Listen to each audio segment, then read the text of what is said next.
अस्सलाम वालेकुम दोस्तों, क्या हाल है। उम्मीद है आप सब लोग खैरियत से होंगे। आप सब लोगों की समात से टकराने वाली आवाज़ सईद अली जुनैद तिरमिज़ी की है। दोस्तों, कहानी की तरफ चलने से पहले आप सब लोगों से मेरी गुजारिश है, मेरे चैनल को लाइक कीजिएगा, सब्सक्राइब कीजिएगा और अपने दोस्तों से शेयर भी कीजिएगा और बेल आइकन को प्रेस करके ऑल पे क्लिक कर दीजिएगा ताकि सब नोटिफिकेशन आपको मिलते रहें।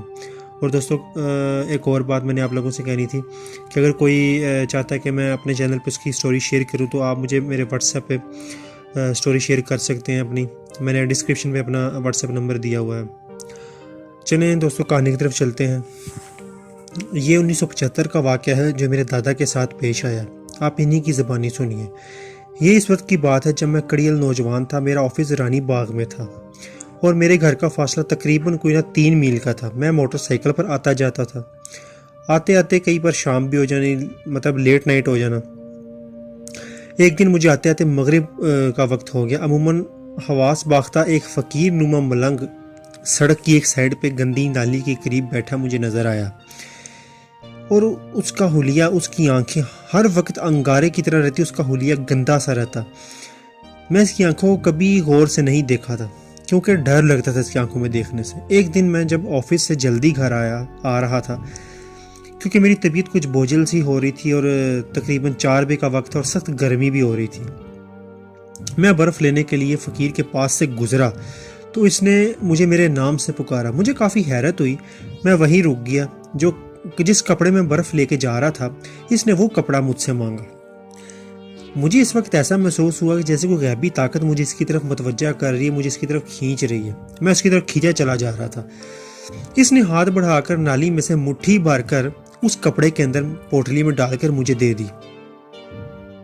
जब मैंने वो पोटली खोल के देखी, उस पोटली के अंदर कीड़े कलबला रहे थे। मतलब उस काफ़ी ज़्यादा कीड़े थे उस पोटली के अंदर। मैं इसकी ये हरकत देख के बहुत अजीब हुआ। मुझे कराहत भी बहुत महसूस हुई। मैं वहाँ से खैर उसके सामने तो पोटली मैंने ले ली। जैसे ही मैं सीधा घर की तरफ भागा और घर पहुँच फ़ौरन मैंने वो पोटली कियारी में फेंक दी और हाथ धोने के लिए चला गया। और मुझे ये भी आइडिया नहीं था कि मैंने वो फेंकी किस साइड में। बस वो कराहत से मैंने एक तरफ फेंक दी, सीधी हमारी क्यारियों में चली गई वो। उसके बाद मैं हाथ धोने के लिए चला गया।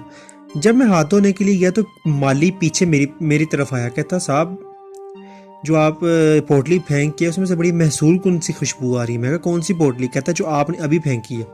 मैं काफ़ी हैरान हुआ। तो मैं पोटली की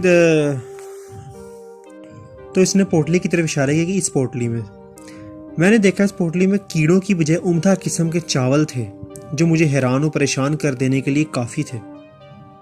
बहरहाल मैंने वो रात इस शशो पंज में गुजारी कि सुबह ऑफिस के लिए निकला तो इस फ़कीर की कुटिया देखूंगा।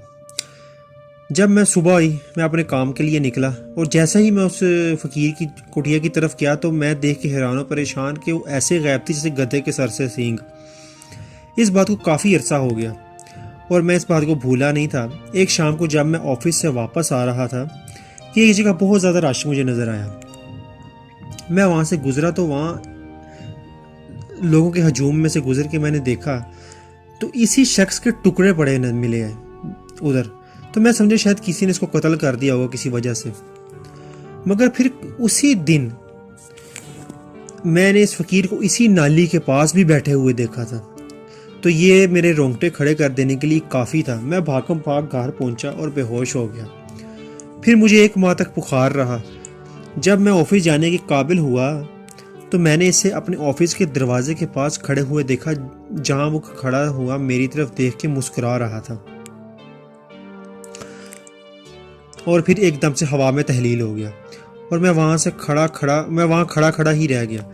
अगरचे इस बात को 25 साल का अरसा बीत चुका है, मगर मुझे ये वाक़या जब भी याद आता है दिमाग भग से उड़ जाता है। दोस्तों, कैसी लगी आप सब लोगों को मेरी कहानी? अपनी कीमती आरा से कमेंट में ज़रूर आगाह कीजिएगा और मेरे चैनल को लाइक कीजिएगा, सब्सक्राइब कीजिएगा। Thank you so much. अल्लाह हाफिज़।